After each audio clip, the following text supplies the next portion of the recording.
We have people for that. You don't have to do that anymore. You have arrived, Micah. It's all good. Come on over.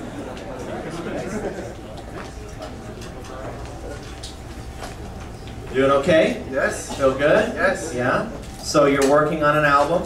Yes. You want to tell us about that project? Right up there. Let him hear you. It's okay. There we go. It's all good. All right, here we go. Ready? All right. Yeah, working on a project, an album. One of the hurdles was trying to figure out how to capture the looping that I do live, but in a recorded setting. And that's kind of been a little bit of a hurdle because it's a little bit different live, and you got more energy, you got more vibe and everything, and it's just, the loops kind of, it's different when you're not watching somebody, so yeah, I gotta figure out how to capture that on an album. So that's my goal for this next album. So you built a very special rig with all your loop stuff in it. Tell us about that. Yes. So about 5 years ago, I guess 6 years ago, I was like, yeah, I'm gonna go solo, and I first started with, you know, a big gray plastic bin, and I'm stacking the pedals and like trying to keep the wires kind of organized, and then getting to the coffee shop or something, and then I've got to arrive like an hour early to set up everything. So I was like, it would be great if I just had like this pop open book that I just opened it up and everything was right there. So I just built one. So I built a box where I can put all my pedals and everything, and yeah, and now it takes like 30 seconds to set up. So I can sleep a little bit longer, right? Cool. What do you say to people when you're describing what you do on stage, the whole looping phenomenon? Yeah, usually at gigs I play a few songs, and then I do or I'll give you guys the tour of the stuff, because everybody thinks it's pre-recorded, or they think I'm cheating somehow, I'm pressing play on a CD player or something. But I kind of explain it and walk through it and just say that it's recording what I tell it to record, and then I just start layering on top of it. That's the simplest. Yeah. Simplest. Yeah, just kind of live production. Now, you told us in the pre-interview it was actually really cool for you to come here and meet other loopers, because you thought maybe you were the only one that was kind of an alien race or something like that. Not that I was the only one, but it felt like some kind of like convention for loopers. You know? Like, oh, there's other ones like me out there. You know, so, we've all kind of like, we immediately got to skip all of that. So this is how layering works, and this is how the looping works, and we went right into, so I used the auxiliary send for this, and then I sub out to that, and have used the MIDI and the They talk the language, right? Yeah, it was super geeky and awesome. Yeah. Cool, Micah. So, Paul, we're going to start with you. Comments and questions for Micah. Yeah, very, very good. Thank you, Chris. Yeah, Micah, you're all about the song in a way. I had a good organic feel. I don't know how else to say it with your performance. It felt organic to me for some reason. Maybe because it was organic. Anyway, I liked the usage. I liked the song itself, by the way. I enjoyed it very much. The build at the beginning, the use of the looper was very transparent.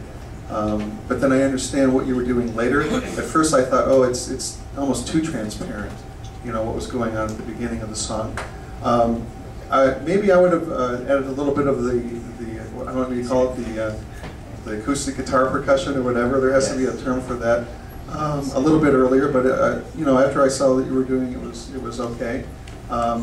Yeah, it was all about the song. Nice, yeah, thanks. Nice. You know, that's awesome that you recognize that, because I try to make it not about the toys. You know what I mean? Because when I'm in my room, it's like, oh, this fun little toy. But when I'm out there, it's about the song for everybody else. They don't understand, for one, right? Yeah. And then about adding the drums in earlier, I wanted to, but it's in 7/8, and then it kind of switches up into like a regular 4/4. So I really struggled with that, and I don't know how to get that to work out. Well, Frank knows what 7/8 is, no problem. With that, I'll go with Frank. Thanks, Paul. Frank. That was a really good performance. I enjoyed it. The thing I liked about it was that, as Paul said, it was very organic. What I liked was that I wasn't distracted by the loop stations and the machines, which for the other performances I have witnessed today, you know, there's obviously, you know, danger, you're not going to get to the next loop in time, and all that kind of stuff, you know. And so I wasn't distracted by that. And I think from a public standpoint, that's a good thing. That's my only criticism about the loop thing at the moment, for my tastes, is that it's obvious what's happening. I mean, it's obvious that you have to set something up first, and then you start singing. It might be nice to start with the singing and then layer the instruments in as an idea. But what I liked was that it was more of a performance. You were a singer-songwriter that was using the tools to help add dimension to your acoustic performance. So I liked that. And I wasn't distracted by all the machines, so I enjoyed it. Thank you. Thanks, Frank. Jude. Thanks. It's interesting to see the different approaches to looping. Like Brenna, she was definitely like, hey, check out my feet. Check out my shoes. And you have were you wearing heels too? Like, you had it completely hidden. Your approach was, I'm going to blockade. You're not going to see anything but MicahBeverly.com, people. Like right in the front. It's like, pay no attention to the feet on the pedal board. But it really worked to be a one-man operation. Like, I always like it when somebody's rig, as we're all gear geeks. I like when their rig precedes them, and it's like, whoa, the rig comes out, and you're like, what's this about? That's awesome. What was that one object you have here? It looked like I'm exposing my unhipness. Is it an ashtray or something hanging out, like, right on the thing? No, the Air FX. Yeah, Air FX. Yeah. That was cool. I'd love to see more of that if you want to do that. There's the magic wand stuff. Very cool, and you could sell merch out of that thing too. It's like you show up, T-shirts, one-man band. Try to get some DJ lights going. I was wondering, so you're completely self-contained, right? You have your monitors in your head. Yeah, there's no. So you're not even using the monitors. Well, yeah. Congratulations on doing everything all in one spot. Thanks. Thanks, Derek. Hey, Micah. I love the way the tune climaxed. Great tune, man. Awesome. Thank you. Yeah, I love the smooth transitions, and I thought the song was awesome. Sweet. Excellent. I'll take that. Hey, Micah, that was a really nice performance. Very nice solos too.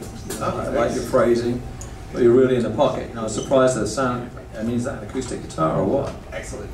I couldn't tell. It was really wailing up there, and you managed to make the looping pretty much invisible, which I think was a real achievement to do that.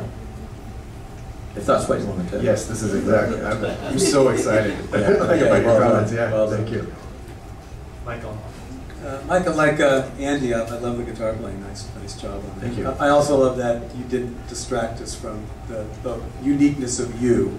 I would say that songs tend to be linear tonight, I guess by nature, and I would ask you guys, once again, technology leading creativity or creativity leading technology, would you write that way? You don't have to answer me, but would you write that way if you were in a band and you could do transitions and more complex harmonic, journeys? Which I don't believe the technology limits you from taking those harmonic journeys. It just seems like no one's really going there tonight. So that's the only bummer I'd say. Yeah, I totally agree. Otherwise, you look great. Love the .com thing. Keep going. Promotion. Cool. Michael Beverly from Arizona, congratulations. Thanks for being